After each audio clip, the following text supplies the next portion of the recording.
పిత పుత్ర పవిత్రాత్మ నామమున ఆమేన్.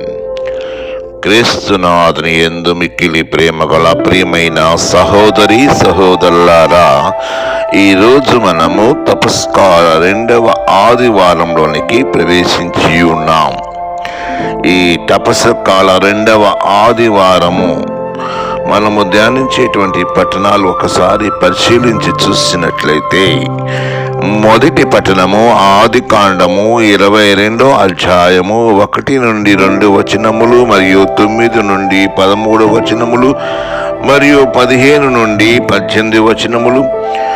రెండో పట్టణాన్ని పునీత చిన్నప్ప గారు రోమా పౌలుకు రాసిన లేఖ 8వ అధ్యాయము 31 నుండి 34 వచనములను, పవిత్ర సువిశేష పట్టణాన్ని మార్కు శుభవార్త 9వ అధ్యాయము పవిత్ర వచనములు 2 నుండి 10 వరకు ధ్యానిస్తూ ఉన్నాం.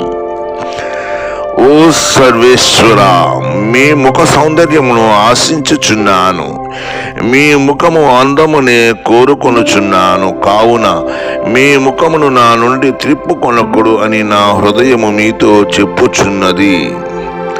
ప్రియ సహోదరి సహోదరులారా, దైవ పిలుపు అనేది వ్యక్తిగతమైనది మరియు ఆవశ్యకమైనది. దేవుని యందు విశ్వాసముతో సంపూర్ణ నమ్మకముతో ఆయన పవిత్రతలో ప్రవేశించుటకు ఆహ్వానము దైవ పిలుపు. మనతో మాట్లాడే దేవునితో మనము ఎదురుపడుతూ ఉన్నాం. ఆయన ఆలకించి ప్రత్యుత్తరం ఇచ్చడానికి మనము పిలువబడుచూ ఉన్నాం. ఈ తపస్కాల 2వ వారంలోనికి ప్రవేశించిన మనము మన ఆత్మ పరిశీలన, మారు మనసును కొనసాగిస్తూ పాస్కా ఉత్సవాన్ని యోగ్యరీతిగా కొనియాడటకు ముందుకు సాగాలి. మన ఆలోచనలు దేవుని ఆలోచనల వంటివి కావు, మన మార్గములు దేవుని మార్గముల వంటివి కావు. మానవ మాత్రమైన మనము మార్పును కోరుకుంటూ ఉండటానికి ఇష్టపడము, మార్పును నిరోధించడానికి ప్రయత్నం చేస్తూనే ఉంటాం. ఏదేమైనప్పటికీ మార్పు మన జీవితంలో ఒక భాగము. గతంలో మనము సాధించిన విజయాలపై, కార్యాలపై ఈరోజు ఆధారపడి లేము. ఈ లోకంలో మనం కేవలం ప్రయాణికులం మాత్రమే. మనము ఈ ప్రయాణ నిత్య జీవం వైపుకును, దేవునితో సంపూర్ణ ఐక్యత వైపుకును కొనసాగబడాలి. ప్రియ సహోదరి సహోదరులారా, మరి అబ్రహాం విశ్వాసము దేవుని యొక్క వాగ్దానాన్ని మనము మొదటి పట్టణంలో వింటూ ఉన్నాం. ఈ మొదటి పట్టణంలో ఆదికాండం నుండి విని ఉన్నాం. దేవుని యొక్క అబ్రహాము పిలువబడుతూ ఉన్నాడు. అబ్రహాము దేవుడు పరీక్షిస్తూ ఉన్నాడు. తాను ఎంతగానో ప్రేమించి తన కుమారుడైన ఈసాకును బలిగా అర్పించమని దేవుడు ఆదేశిస్తూ ఉన్నాడు. అబ్రహాము విశ్వాసము చాలా దృఢమైనది. దేవుడి ఆదేశాన్ని ఎలాంటి తొట్టుపాటు లేకుండా, ఎలాంటి అనుమానం లేకుండా విధేయించడానికి నిర్ణయించి మరునాటి వేకువ జామునే ఈసాకుతో ప్రయాణమైపోతున్నాడు అబ్రహాము. దేవుడు చూపించిన ప్రదేశానికి చేరుకోగానే అబ్రహాము బలిపీఠాన్ని నిర్మించి కట్టెలు పేర్చి తన కుమారుని బలి ఇవ్వడానికి సిద్ధపడుతున్నాడు. ఆ సమయంలోనే దేవదూత అబ్రహామును పిలుస్తూ ఉన్నది. ఇస్సాకుపై చెయ్యి వేయరాదని ఆజ్ఞాపిస్తూ ఉన్నది. దేవుడు అబ్రహాము విశ్వాసాన్ని పరీక్షించాడు. తన కార్యాల ద్వారా, విధేయత ద్వారా అబ్రహాము తన హృదయము చాలా స్వచ్ఛమైనదని నిరూపించుకుంటున్నాడు. అబ్రహాము తన జీవితాంతము దేవునికి విధేయుడై జీవించాడు. తన కుమారునికి బదులుగా దేవుడు వసగిన పొట్టేలును బలిగా అర్పిస్తూ ఉన్నాడు. అబ్రహాము విధేయతకు ముగ్ధుడైన దేవుడు అతనితో వాగ్దానం చేసుకుంటూ ఉన్నాడు. అబ్రహాము సంతతిని ఆకాశంలోని నక్షత్రాల వలె, సముద్ర తీరంలో ఇసుకరేణు వలె వ్యాప్తి చెందునని, అన్ని దేశములు ఆయన కుటుంబమునందు ఆశీర్వాదం పొందునని వాగ్దానం చేసి ఉన్నాడు దేవుడు. ప్రియ సహోదరి సహోదరులారా, మరి మనము ఎందుకు భయపడాలి?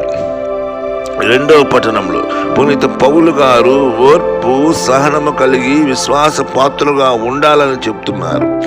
ఆది క్రైస్తవులు ఎన్నో హింసలకు గురయ్యారు. వారు తమ ప్రాణాలను కోల్పోతారని భయపడి ఉన్నారు. వారిని ఉద్దేశించి దేవుడు మన వైపు ఉన్నప్పుడు మనం ఎవరికి విరుద్ధముగా ఉంటారు, మనకు ఎవరు విరుద్ధంగా ఉండరు అని అర్థం వచ్చే విధంగా రోమా పత్రిక 8వ అధ్యాయం 31లో చెప్పబడుతూ ఉన్నది. ప్రియ సహోదరి సహోదరులారా, మనందరి కోసం దేవుడు తన ఏకైక కుమారుని బలిగా అర్పించారు. తన కుమారునితో మనకి సకలాన్ని ఇస్తూ ఉన్నాడు కనుక మనము భయపడ అవసరం లేదని పౌలు గారు మనకు తెలియచేస్తున్నారు. క్రీస్తు తనను తాను తండ్రి చిత్తానుసారముగా తండ్రికి విధేయుడై మనందరి కోసం ఒక బలి అర్పణగా మారిపోయాడు. మన పాపాల కోసం ఆయన అర్పించిన బలి మహోన్నతమైన మరియు పరిపూర్ణమైన బలి. ఆయన మన కోసం మరణించి మృతుల్లో నుండి సజీవంగా లేస్తూ ఉన్నాడు. తండ్రి కుడి ప్రక్కన కూర్చుండి మనందరి కోసం తండ్రిని అర్థిస్తూ ఉన్నాడు కనుక మనం దేనికి భయపడనవసరం లేదు. మన బాధలలో, కష్టాలలో, హింసలలో ఓర్పు సహనం కలిగి ఉండి తండ్రి దేవుణ్ణి విశ్వసించాలి. క్రీస్తు ప్రేమ నుండి మనల్ని ఎవరు దూరం చేయగలరు? కష్టం, దుఃఖం, హింస, కరువు, దిగంబరత్వం, అపాయం, ఖడ్గం మనల్ని దూరం చేయగలరా అని రోమీ పత్రిక 8వ అధ్యాయం 35లో ప్రశ్నిస్తూ ఉన్నారు. ప్రియ సహోదరి సహోదరులారా, సుశేష పట్టణంలో మనము యేసు యొక్క దివ్యదాన రూపణాన్ని ధ్యానిస్తున్నాం. యేసు ప్రభు దివ్యదాన రూపం గురించి విని ఉంటూ ఉన్నాం. మార్కు శుభవార్త 9వ అధ్యాయం 2 నుండి 10 వచనాలలో దివ్య రూపధారణ ముఖ్య ఉద్దేశం యేసు దైవత్వాన్ని బహిరంగపరచడం. ఈ సంఘటన యేసు తన మరణాన్ని గురించి చెప్పిన తర్వాత జరుగుతూ ఉన్నది. మనిషి కుమారుడు కష్టాలు అనుభవిస్తాడు. పెద్దలు, ప్రధానార్చకులు, శాస్త్రులు ఆయన తృణీకరిస్తారు. ఆయన చంపబడి 3 రోజుల తర్వాత మళ్ళీ బ్రతికి వస్తాడని మార్కు శుభవార్త 8వ అధ్యాయం 31లో మనం చదువుతున్నాం. ఇది శిష్యులను ఎంతగానో కలవరపరుస్తూ ఉన్నది. వారు మెస్సయ్య గూర్చి ఎంత గొప్పగా ఊహించారు. ఆయన శ్రమలు పొంది మరణించవలసి ఉన్నదని వారు ఎప్పుడు కూడా ఊహించలేదు. ఈ సమయంలో యేసు దివ్య రూపధారణ వారికి ఊరట కలిగిస్తూ ఉన్నది. దివ్య రూపధారణ విశ్వాసముతో సహనం కలిగి జీవించిన వారికి మహోన్నత్వం వేచి ఉన్నదని తెలియపరుస్తూ ఉన్నది.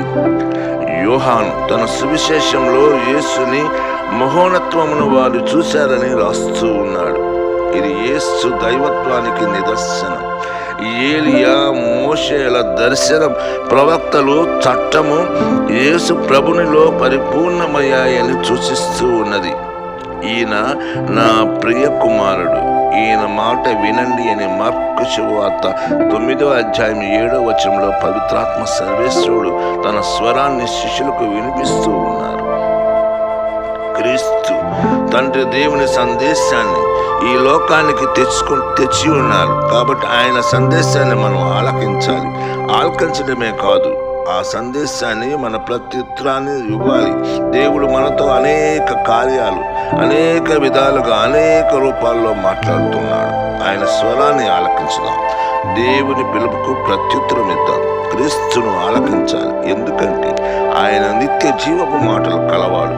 ఈనాడు లోకంలో ఉన్న ప్రభుని సాన్నిధ్యాన్ని గాంచుదాం. ఈ తపస్కాలంలో మన హృదయాలను తెరచి ప్రేమను అనుభవించుదాం. ఆ ప్రేమను ఇతరులతో పంచుకుందాం. తన జీవితాలని దేవునికి, ఇతరులకు అర్పించడానికి సిద్ధపడదాం. ఈ తపస్కాల సందేశంలో మారు మనసు పొందటమే ముఖ్య ఉద్దేశం.